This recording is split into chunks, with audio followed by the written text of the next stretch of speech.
মিঠাই স্কুলের টিফিনে ডিম পেঁয়াজ এগুলো অ্যালাউ আছে বলে আমি ওর স্কুলের টিফিনে এইসব খাবারগুলো দিই। এমন অনেক স্কুল আছে যেসব স্কুলে ডিম পেঁয়াজ এগুলো অ্যালাউ নেই, একদম নিরামিষ টিফিন নিয়ে যেতে বলে। এমন অনেক মা আছে যারা আমার কাছ থেকে নিরামিষ স্কুলের টিফিনের রেসিপি চেয়েছেন।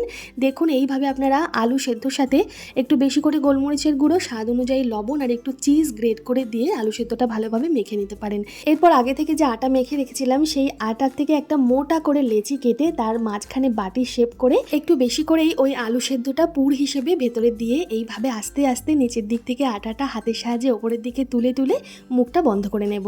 এইবার হাতের সাহায্যেই যতটা পারবো প্রেস করে করে রুটির আকারে গোল করে নেব। তারপর একটু শুকনো আটা দিয়ে বেলনি দিয়ে গোল করে বেলে নেব।